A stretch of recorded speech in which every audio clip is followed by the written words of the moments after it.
sejam todos muito bem-vindos a mais um vídeo do Código Penal Comentado. Eu me chamo Sofia Ferraz e hoje a gente vai falar sobre os artigos 38, 39 e 40 do Código Penal.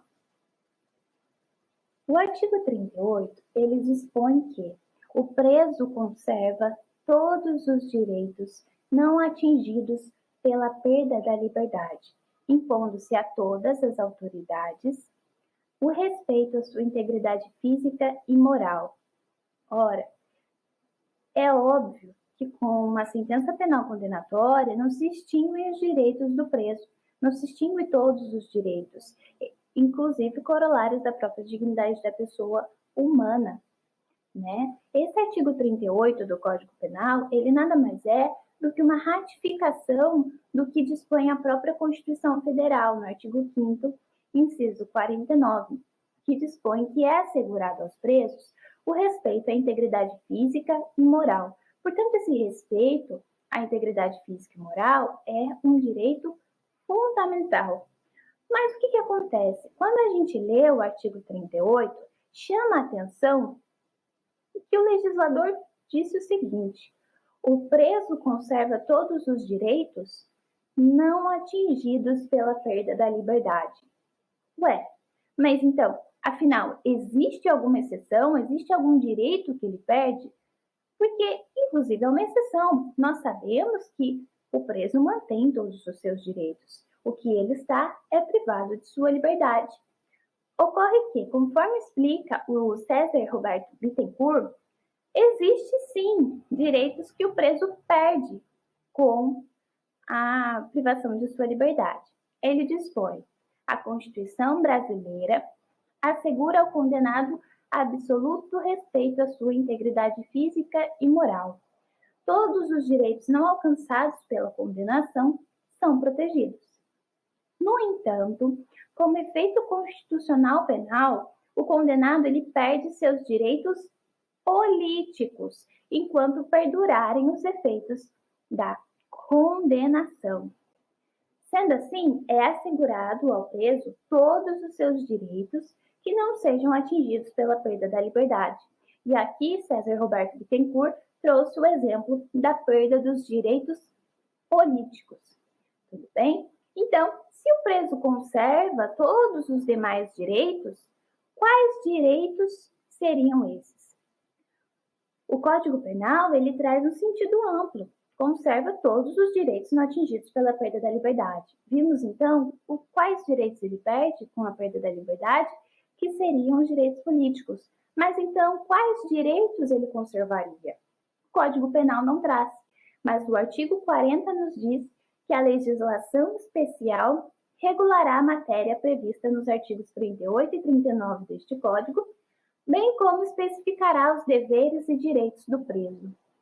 Sendo assim, o legislador fala que se asseguram os direitos, mas não traz quais seriam esses direitos.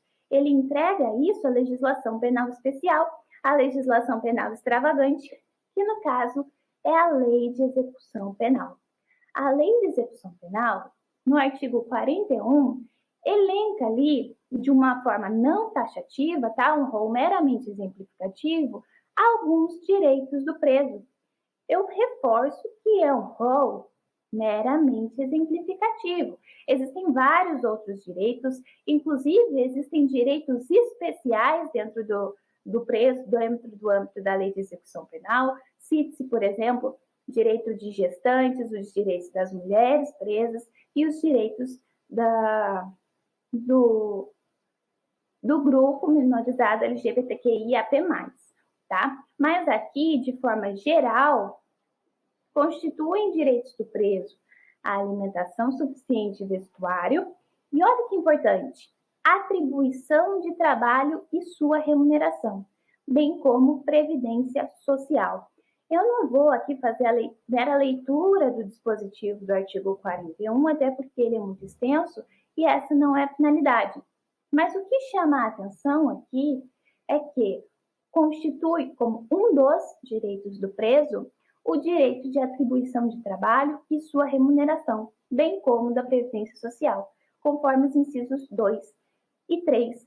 E nesse sentido, voltamos para o próprio Código Penal. O Código Penal, no seu artigo 38, trata sobre o trabalho do preso, de forma, claro, menos ampla do que a legislação especial, mas dispõe que o trabalho do preso será sempre remunerado, sendo-lhe garantidos os benefícios da Previdência Social. Constitui um dos direitos do preso, que ele não perde com a privação da liberdade, que possui, portanto, assegurado, o direito ao trabalho. E esse trabalho ele deve ser remunerado. Mas, afinal, quanto que o preso receberia, né? O trabalho do preso, conforme dispõe o artigo 29 da Lei de Execução Penal, vai ser remunerado mediante prévia tabela, não podendo ser inferior a 3/4 do salário mínimo.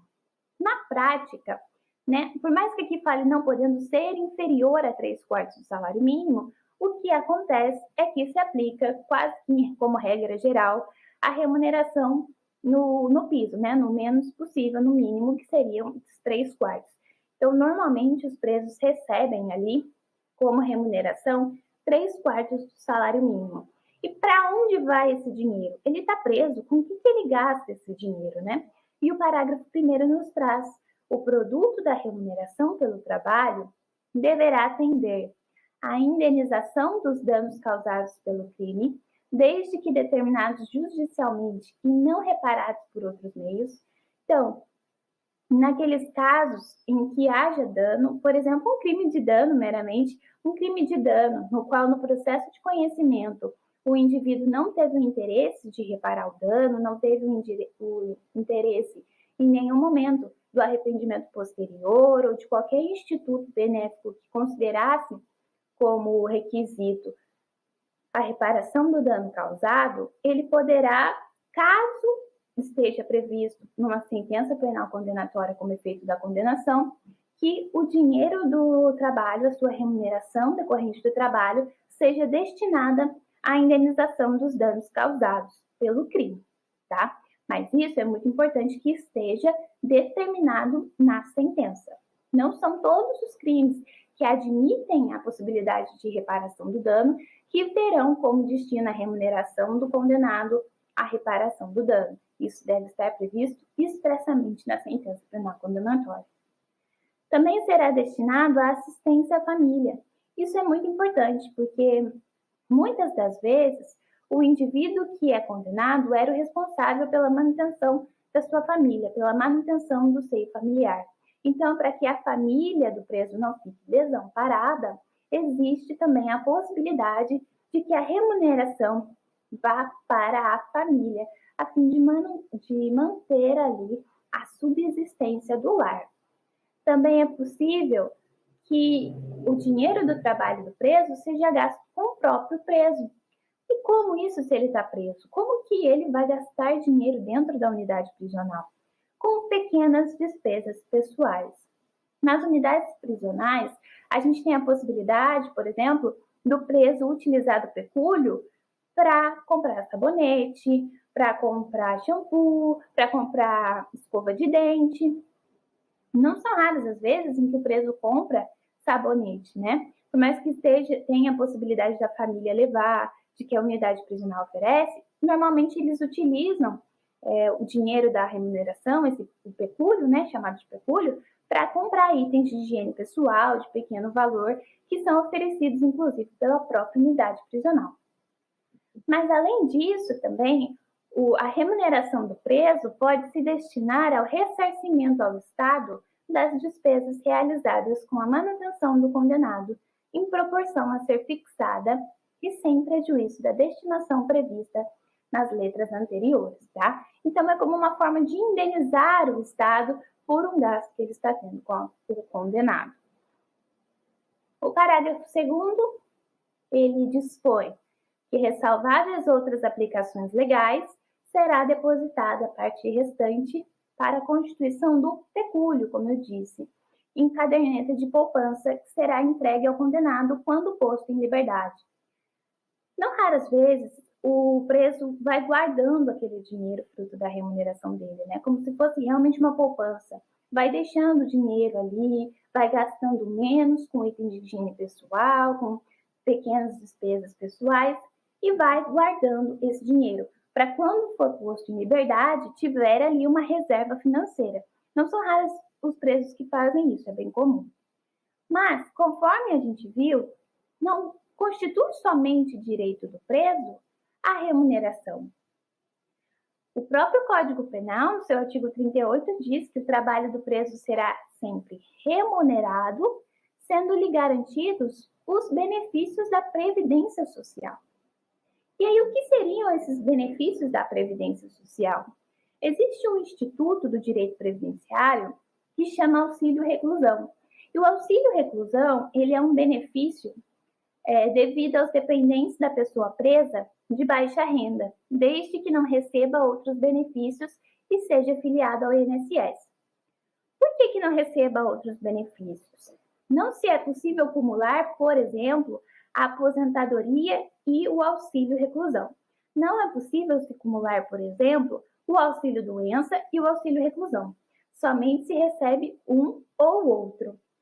E para o percebimento do auxílio reclusão, existe a necessidade de preenchimento de certos requisitos.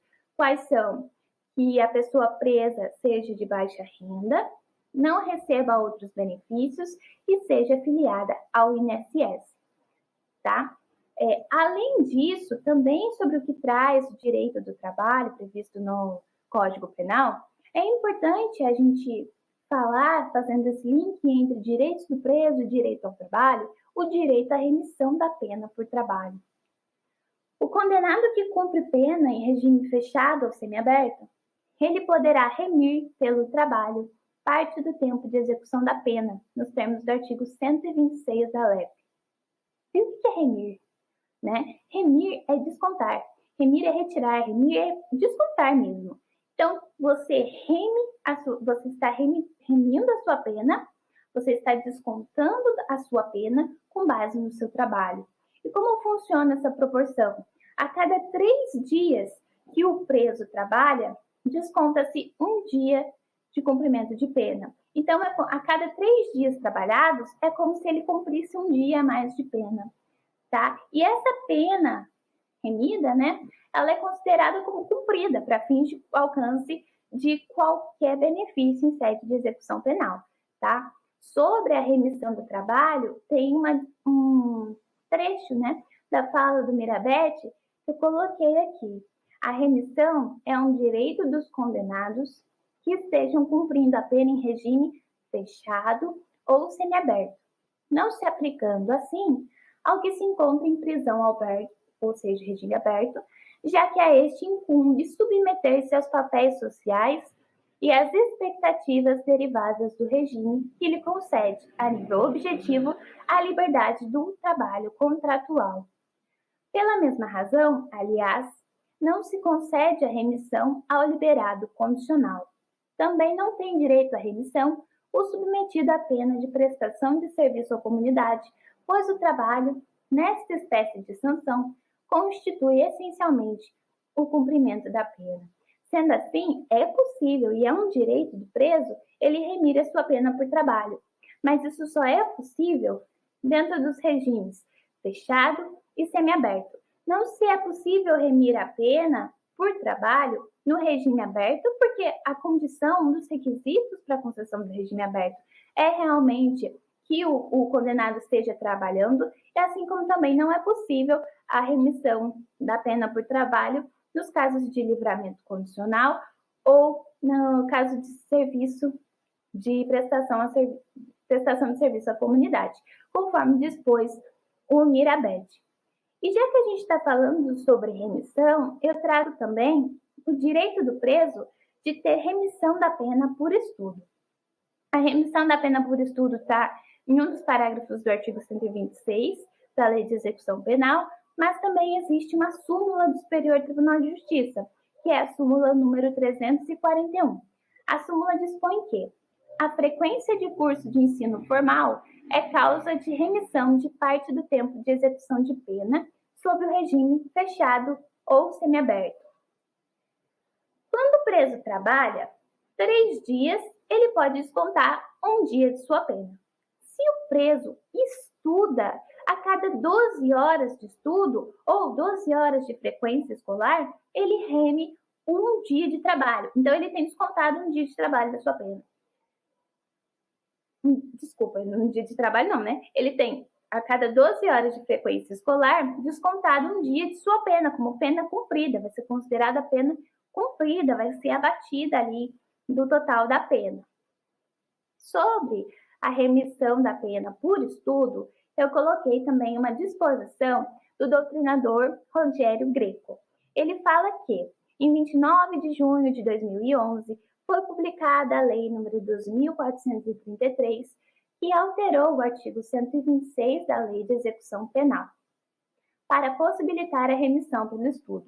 O condenado que cumpre pena em regime aberto ou semiaberto e o que usufrui liberdade condicional poderão remir pela frequência a curso de ensino regular ou de educação profissional parte do tempo de execução da pena ou do período de prova, observado o disposto no inciso 1 do parágrafo 1º do artigo 126 da Lei de Execução Penal.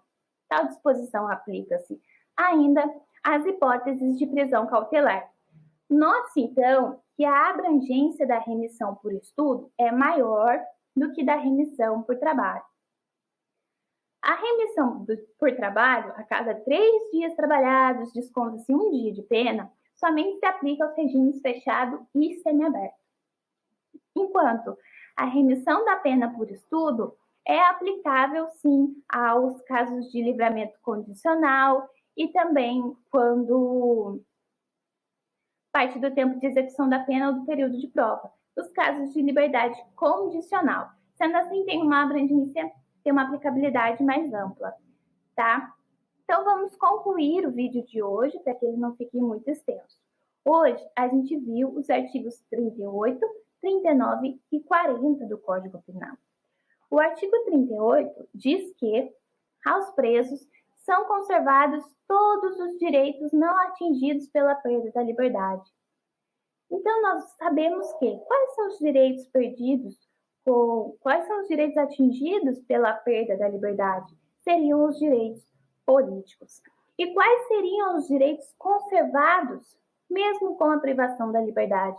Seriam todos os demais direitos. E, nesse sentido, inclusive, existe uma legislação penal especial, extravagante, que é a Lei de Execução Penal, que regula ali os ditames do cumprimento da pena. E essa lei especial dispõe no seu artigo 41 sobre alguns, num rol meramente simplificativo, dos direitos do preso.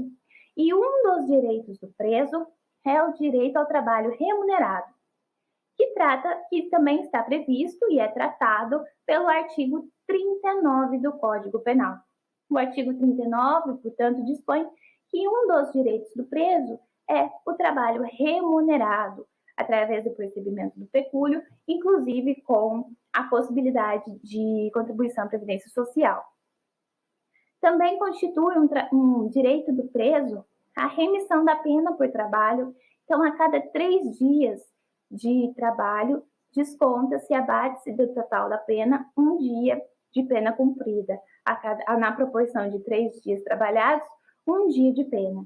Também é possível a remissão por estudo, então é abatida a cada 12 horas de frequência escolar ou a cada 12 horas de leitura, conforme também tem entendimento. A cada 12 horas de estudo, a cada 12 horas de frequência escolar, abate-se um dia do cumprimento da pena do condenado. Então, finalizamos por aqui hoje o vídeo do Código Penal comentado sobre os comentários aos artigos 38, 39 e 40 do Código Penal. Só lembrando, que eu acho que eu não comentei anteriormente, que o artigo 40 é o que especialmente dispõe que serão regulados por legislação penal especial, a LEP, a Lei de Execução Penal, sobre o quanto exposto nos artigos anteriores, que seria o 38, que versa sobre a seguridade ser assegurado os direitos do preso, e o artigo 39, que fala sobre os direitos do preso. Então, a gente encerra por aqui esse vídeo. Eu espero que os conteúdos estejam muito claros. É muito simples de se entender, né? É óbvio que um preso não perde todos os seus direitos com uma sentença penal condenatória, apenas aqueles previstos em lei, quais sejam os direitos políticos, e que lhes são assegurados e garantidos todos os demais direitos, inclusive os da integridade física e moral, conforme previstos na Constituição Federal. E ainda que o trabalho constitui um direito do preso, isso é previsto no artigo 39 do Código Penal, também é previsto no artigo 41 da Lei de Execução Penal, e esse trabalho, ele não pode ter caráter forçado, obviamente, a nossa Constituição veda as penas de trabalho forçado. Então, ele vai ser sempre remunerado, tá? E essa remuneração é 3/4 do salário mínimo, no mínimo 3/4 do salário mínimo, e que é possível a remissão da pena pelo trabalho ou pelo estudo. Fiz mais uma síntese aqui para que os conteúdos estejam fresquinhos na memória e sejam entendidos com maior facilidade, com maior compreensão. Eu espero que todo mundo tenha entendido e me despeço aqui de mais um vídeo do Código Penal comentado. Até breve, muito obrigada!